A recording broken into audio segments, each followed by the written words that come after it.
శ్రీమాత్రే నమః. అందరికి నమస్కారం అండి. ఈరోజు మనము తులారాశి వారి యొక్క జాతక ఫలితాల గురించి తెలుసుకోబోతున్నాము. తులారాశి వారికి జూన్ 12, 13 తేదీలలో ఈ పని మాత్రం మీరు అస్సలు చేయకండి. ఆ పని చేయటం వల్ల మీ యొక్క జీవితంలో ఎలా ఉండబోతుందో తెలుసుకుందాము. అయితే తులారాశి వారు ఎవరైతే ఇప్పుడే కొత్తగా మన ఛానల్ చూస్తున్నారో దయచేసి ఛానల్ సబ్స్క్రైబ్ చేసుకొని వీడియోకి లైక్ చేసి సపోర్ట్ చేయడం మాత్రం మర్చిపోకండి. అలాగే ఈ యొక్క వీడియోను స్కిప్ చేయకుండా చివరి చూసినట్లయితే మీకైతే పూర్తిగా అర్థమవుతుంది. ఈ 2 రోజుల్లో మీరు ఏ పని చేయడం ద్వారా మీ జీవితం కష్టాలు పాలవబోతుందో తెలుసుకుందాము. మరి వీడియో ఎక్కడ కూడా స్కిప్ చేయకుండా చివరి చూడండి. మరి ప్రతి ఒక్కరికి కూడా ఏదో సమస్య ఉంటూనే ఉంటుందండి. సమస్య లేని వారంటే ఎవరుండరు కదా. అంటే ప్రేమ, పెళ్లి, ఉద్యోగం, వ్యాపారము, ప్రేమించి మోసపోవటము, నాగదోషము, సంతానం లేకపోవటము, భార్యాభర్తల మధ్య గొడవలు, ధన నిలకడ లేకపోవటము, రాజకీయము, చెడు ప్రయోగాలు, మీ మీద చెడు ప్రయోగాలు చేయటము, ఇలా ప్రతి ఒక్కరికి కూడా ఏదో సమస్య ఉంటూనే ఉంటుంది. అయితే ఎక్కడెక్కడికో వెళ్ళి జ్యోతిష్యం చెప్పించుకొని నిరాశ చెంది ఉంటే ఒక్కసారి మన గురువు గారిని కాంటాక్ట్ అవ్వండి. మన గురువు గారి పేరు వచ్చి భవానీ రాజు గారు అండి. మీరు సంప్రదించాల్సిన ఫోన్ నెంబర్ 9989919618. ఫోన్ ద్వారా జ్యోతిష్యం చెప్పబడును. స్త్రీ పురుషులకు ఎటువంటి సమస్యలున్నా నమ్మకంతో ఫోన్ చేసి చూడండి. 100% గంటలో పరిష్కారం చూపిస్తారు. చాలా నమ్మకమైన గురుగారండి. ఒక్కసారి ప్రయత్నించండి. ఇప్పుడు వివరాలకు వస్తే కనుక తులారాశి అనేది రాశిచక్రంలోని 7వ రాశి. చిత్త 3, 4 పాదాలు, స్వాతి 4 పాదాలు, విశాఖ 3 పాదాలు జన్మించిన వారు ఈ తులారాశి పరిధిలోకి వస్తారు. తులారాశికి అధిపతి శుక్రుడు. ఈ శుక్రుడు అధిపతిగా ఉండగా అంటే ఈ రాశి వారికి భగవంతుడికి దగ్గరికి వెళ్తారనమాట. తమ కష్టాలు తీర్చమని వీరు భగవంతుణ్ణి ఆ యొక్క పాదాలను పట్టుకుంటారు. ఈ క్రమంలోనే ఆర్థికపరమైనటువంటి కష్టాల కోసము లక్ష్మీదేవిని ఆశ్రయిస్తారు. శుక్రవారం రోజు విశేషమైనటువంటి పూజలు నిర్వహిస్తూ ఉంటారు. అయితే అమ్మవారి కరుణా కటాక్షాలు కలిగితే కనుక పేదవాడిని కూడా కోటీశ్వరం చేస్తుంది. అమ్మ చల్లని చూపెడితే కనుక కోటీశ్వరులు అవడానికి ఎక్కువ సమయం పట్టదు. అది అలాంటిది ఈ సమయము. ఈ రాశి వారికి అతి సామాన్యమైన స్థితిలో ఉన్నవారు కూడా అమ్మవారి యొక్క కరుణా కటాక్షాలతో కోటీశ్వరులు అయితే కాబోతున్నారు. అయితే ఈ సమయంలో మీరు ఈ చిన్న తప్పులుగా చేస్తే కనుక అమ్మవారి యొక్క ఆగ్రహానికి గురి కావాల్సి ఉంటుంది. అలాగే మీకు ఉన్నదంతా అమ్ముకొని రోడ్డు మీదకి వచ్చే పరిస్థితి అయితే ఏర్పడుతుంది. అయితే ఈ తులారాశి వారు చేయకూడని తప్పులు ఏమిటి అనే పూర్తి వివరాలు తెలుసుకుందాం. అయితే ముందుగా తులారాశి వారు ఎటువంటి మనస్తత్వాన్ని కలిగి ఉంటారు, ఎటువంటి స్వభావాన్ని కలిగి ఉంటారనే అంశాలు చూసినట్లయితే ఈ రాశి వారు ప్రతిఫలంగా ఏమీ ఆశించకుండా ఎదుటివారి కష్టాలను చూసి వారికి సహాయం చేసే గుణాన్ని కలిగి ఉంటారు. ఈ గుణం కారణంగా వీరు 10 మందిలోనూ ప్రత్యేకంగా కనిపిస్తూ ఉంటారు. ఇక ఈ రాశి వారికి ఏదైనా సరే పని చేసినట్లయితే ఆ పనిని పరిశీలించి మరీ చేర్లు బేరే చేసుకొని ఒక నిర్ణయానికి వచ్చి ఆ పనిని అప్పుడు మొదలు పెడతారు. ఎంతో ప్రణాళికబద్ధంగా పనిచేసే ఈ రాశి వారు అందరి సలహాలు తీసుకుంటూ ఉంటారు. కానీ వారికి నచ్చిన విధంగానే పనులు చేసుకుంటూ పోతారు. అంటే ఏ విషయానైనా సరే లోతుగా పరిశీలించి ఒక అంచనానికి వచ్చిన తర్వాత తమకు నచ్చిన విధంగా చేస్తారు. ఏదైనా అంశం మీద కానీ లేదా వ్యక్తి మీద కానీ దాని గురించి లోతుగా పరిశీలించి విశ్లేషించిన తర్వాతే మాత్రం ఏదైనా సరే ఒక నిర్ణయానికైతే వస్తారు. ఇక వీరి సహాయాన్ని పొంది ఎవరైతే ఉన్నత స్థానానికి ఎదుగుతారో వారు తిరిగి వీరిని విమర్శించడం జరుగుతుంది. వారి నుంచి ఎటువంటి సహాయం అందకపోవడం వలన వీరు మానసికంగా కృంగిపోతారు. ఈ రాశి వారికి దాన ధర్మాలు చేయటము, కష్టంలో ఉన్నవారిని ఆదుకోవటము, అనుకున్న వారిని ఉన్నత స్థానంలో నిలబెట్టుకోవడము, తాము తప్పు చేసినా సర్దుకుపోవడము అనేటువంటి గుణాన్ని కలిగి ఉంటారు ఈ రాశివారు. అయితే ఈ రాశివారు ఎంత కష్టపడినా కూడా ఆ కష్టం అనేటువంటి ప్రతిఫలం అనేది లభించదు. అయితే ఉన్నత స్థానంలో ఉన్నవారు కూడా ఒక స్థాయికి చేరుకున్నాక వీరికి సహాయం చేయరు. అయినప్పటికీ కూడా వీరు ధనం గురించి తాపత్రయపడకుండా సమాజంలో నాకు మంచి పేరు, గుర్తింపు రావాలని కోరుకుంటూ ఉంటారు. ఎక్కువగా తమకు అప్పగించినటువంటి పని ప్రతి ఉద్యోగ వ్యాపార పరంగా కూడా ఏదో విద్యాపరంగా కానీ తమకు అప్పగించినటువంటి పనిని తమకున్నటువంటి పూర్తి స్థాయిలో తమకున్నటువంటి పూర్తి శక్తివంతుల్ని ఉపయోగించి తెలివితేటలతో పూర్తి చేయడానికైతే వీళ్ళు పనిని స్థాయికి శక్తులతో ప్రయత్నిస్తూ ఉంటారు. ఈ రాశివారు అందుకోసము ఆహారము, నిద్ర కూడా వదులుకుంటారు. ఈ రాశివారు ప్రతి ఒక్కరిని కూడా ఒకే విధంగా చూడాలి అని గుణాన్ని కలిగి ఉంటారు. అంటే డబ్బులు ఉన్నవారిని ఒకలాగా, లేని వారిని ఒకలాగా చూడడం అనేది వీరికి ఇష్టం ఉండదు. అందరూ సమానమే అన్న ఆలోచనని వీరు కలిగి ఉంటారు. అలాగే వీరు అందరినీ నమ్మటం వల్ల వీరి జీవితంలో అనేక రకాలైనటువంటి ఇబ్బందిని ఎదుర్కోవాల్సి ఉంటుంది. ముఖ్యంగా మీ చుట్టూ ఉన్నటువంటి పరిస్థితులు, మీ చుట్టూ ఉన్నటువంటి వ్యక్తుల్ని గమనిస్తూ ఉంటారు.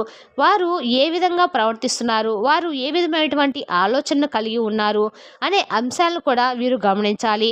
ఈ రాశి వారికి అనేక రకాలమైనటువంటి తెలివితేటలు ఉన్నప్పుడు కూడా ఇటువంటి సమయంలో అంటే శత్రువులు మోసం చేసే సమయంలో కూడా వీరు ఉపయోగపడకపోవచ్చు. దానికి కారణంగా మీ అతి మంచితనం అవుతుంది. అలాగే మీ శత్రులు మీ పైన దాడి చేసే సమయంలో మీరు ఎత్తుకు పై ఎత్తులు వేయడానికి సిద్ధంగా ఉండండి.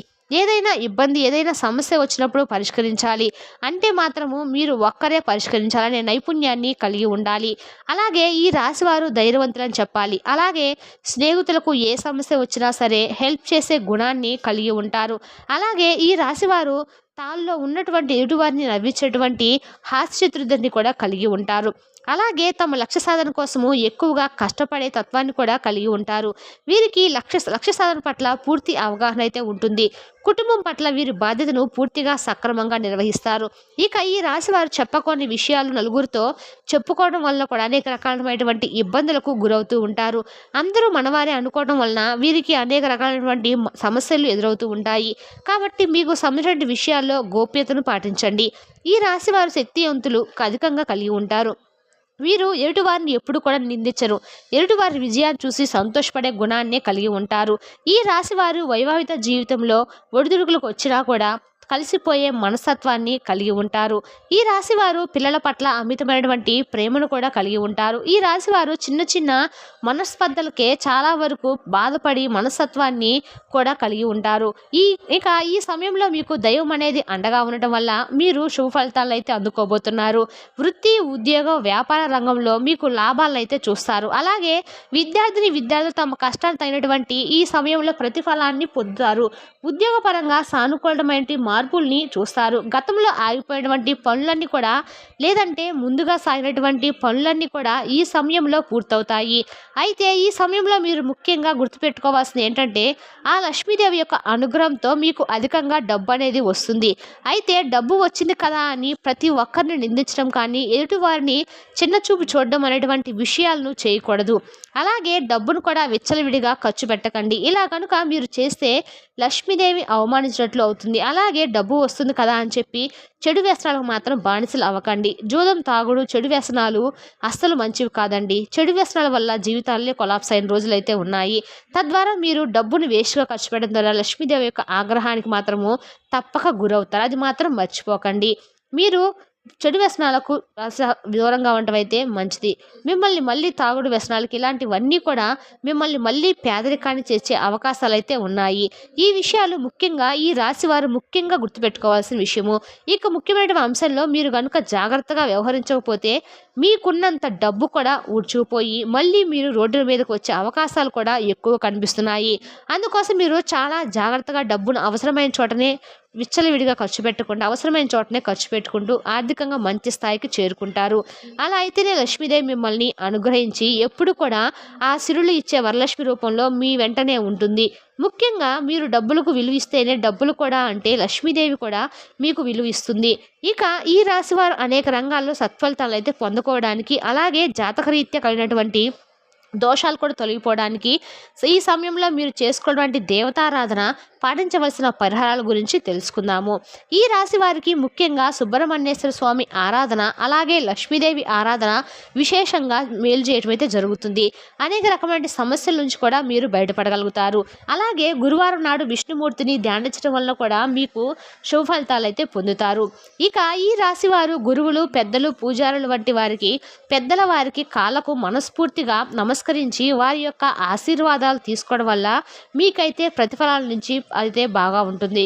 ప్రతి పనిలోనూ కూడా మీరు విజయవంతులైతే అవుతారు. ఈ రాశి వారికి సుందరకాండ పారాయణం చేయడం వల్ల కూడా అనేక రకాలైన సమస్యల నుంచి కూడా మీరైతే బయటపడబోతారు. అలాగే శివారాధన కూడా చేసుకోండి. మీకు వీలు కుదిరితే నిత్యము శివాలయానికి వెళ్ళండి, అభిషేకం చేయించుకోండి. ఓం నమ శివాయ అనే మంత్రాన్ని జపిస్తూ ఉండండి. మీకు వీలైన సార్లు మనసులో జపించడం వల్ల మీకున్న సమస్యలన్నీ కూడా తొలగిపోతాయి. శుభ ఫలితాలు అయితే అందుకుంటారు. ఇలా చేయటం వల్ల మీకు ప్రతి పనిలోనూ వచ్చేటువంటి చిక్కుముళ్ళన్నీ కూడా వాటంతటా అవే తొలగిపోతాయి. ఇక ఈ రాశి వారు శుక్రవారం రోజు లక్ష్మీదేవిని ఎంత విశేషంగా పూజ చేస్తే మీకంత లక్ష్మీ అనుగ్రహం అయితే కలుగుతుంది. ఆర్థికంగా ఉన్నటువంటి సమస్యలన్నీ కూడా తొలగిపోయి డబ్బు మీ చేతికి వస్తుంది.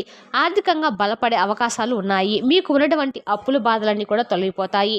అప్పుల సమస్య నుంచి మీరు బయటపడగలుగుతారు. ఈ రాశి వారు శుక్రవారం రోజు లక్ష్మీదేవికి విశేషమైనటువంటి పూజ నిర్వహించడం వల్ల ఆర్థికంగా మరింత బలపడతారు. సో చూశారు కదండి, తులారాశి వారికి ఈ 2 రోజులు ఏ విధంగా ఉంటుందో. మీకు కానీ మా వివరణ నచ్చినట్టయితే మరికొంతమందికి మన వీడియోని షేర్ చేయడం మాత్రం మర్చిపోకండి. రేపటి వీడియోలో మళ్ళీ కలుసుకుందాం. Thank you for watching.